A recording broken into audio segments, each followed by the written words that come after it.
chance de ser Papa, inclusive. E por que não? O meu próprio amigo Dom Cláudio Umi é um fortíssimo candidato. Mas ninguém sabe aquilo. Só o Espírito isso Santo não pode saber. Então você veja, nós temos hoje no mundo, acabei de dizer, 184 cardeais. Alguns deles, 20 ou 25, têm idade avançada, acima de 80 anos, não têm direitos a voto. O direito a voto é mais ou menos 160, 164 cardeais. Não tem nenhum desses cardeais meio gaga já? Não, espera um pouco, eu vou te terminar só. O problema é o seguinte, que desses 134, aí você disse, o Papa atual elegeu 132. Puxa, então vai ser fulano. Não é, só o Espírito Santo. Não, claro, mas não tem uns... Porque o meu medo é que começa a fazer os cursinhos, vamos parar com esse negócio, que já apareceu aqui 3 votos no Leão 10, 2 no César Borja, vamos parar com isso. A lucidez que é necessária para você participar de uma eleição dessa, como é que é checada? Bom, isso aqui é segredo, digamos, de Estado de Vaticano. Se te dissesse alguma coisa, diria alguma mentira. Mas eu sei, obviamente, é muito bem policiada, muito bem fiscalizada e hermeticamente, como eles dizem, fechada. Somente ele que tem essa participação. E nunca erraram na fumaça? Na fumaça, não sei. Sabe aquele negócio da fumaça? Se coloca amarelo, não. É raro quando às vezes, é raro não, quer dizer, demorou um pouco mais, mas quando há fumaça, habemos papas. Pois é. Então se fizer... Mas tem 2 tipos de fumaça, não é isso? Não, a branca é que indica o Papa, a amarela é a bandeira do Vaticano. E nunca erraram? Porque eu saiba, não. Que pena. Como é que é a história do trono do Papa?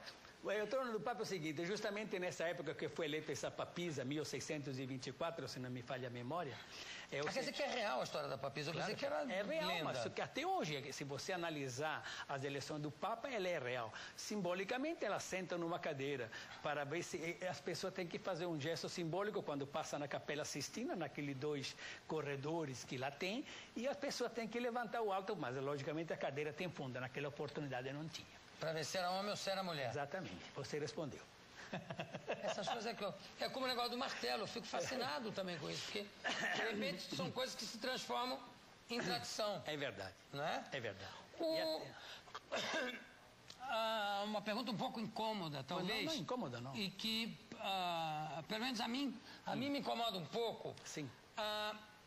As ligações, os livros que foram escritos, documentados, etc., das ligações do Papa Pio XII, que era aquele Papa cético, aquela figura, né, magra, cética, com a Alemanha nazista.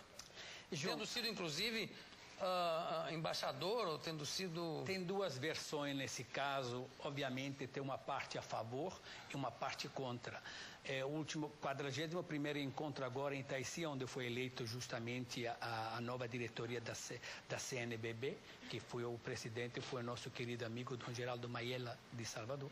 Tinha um cardeal, se não me falha a memória, de Porto Alegre, de Florianópolis, que havia feito uma crítica a esse sistema. Até o Rabino Erissobe foi lá para justamente pedir explicações.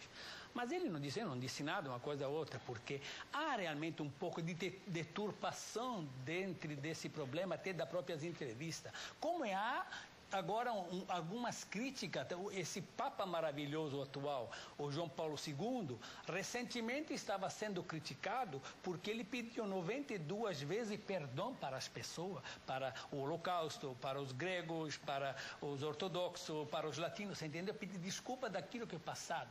Mas eu sempre digo, João, nas minhas pequenas entrevistas que me permito de dizer, e faço questão de afirmar isto. Naquela oportunidade, 1560, 1570, na época da Inquisição da Igreja Católica, foi justamente, foram muito perseguidos os padres, os papas e tal. Eu vou te dar um detalhe, não sei se você é uma pessoa muito inteligente, você deve saber.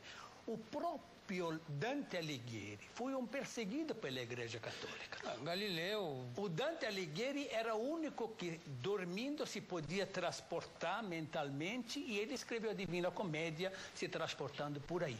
E ele era justamente perseguido pela Igreja Católica, até que porque ele falava mal, até que ele começou a falar bem da Igreja Católica e deixaram de lado.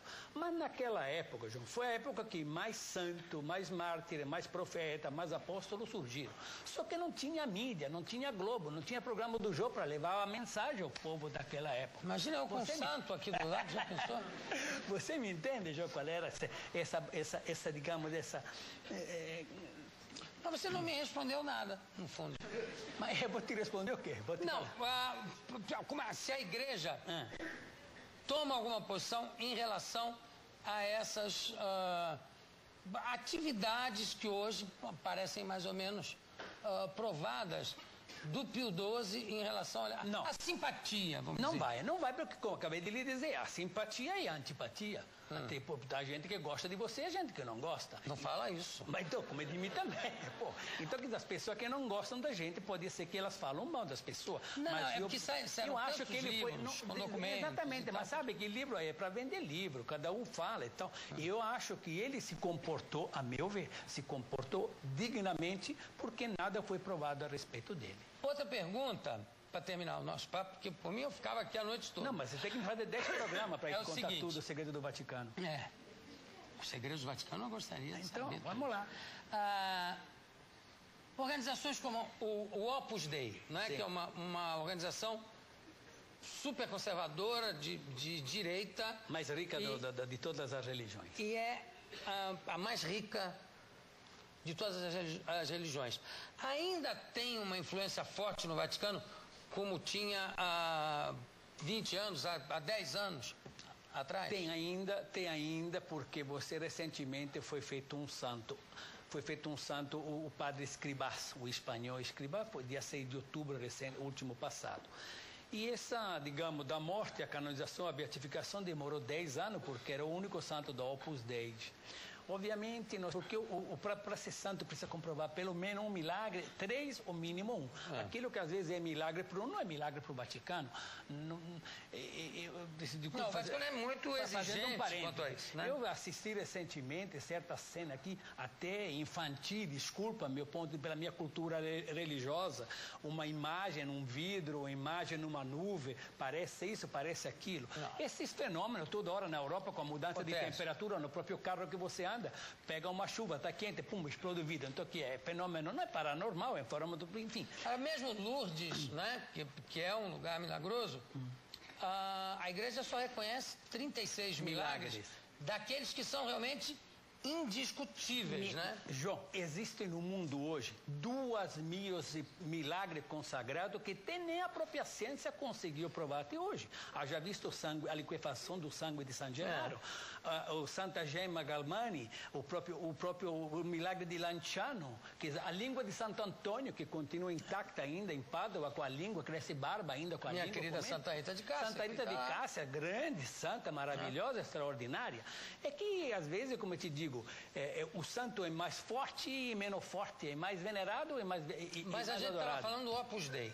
O Opus Dei continua uma organização fantasticamente forte e rica.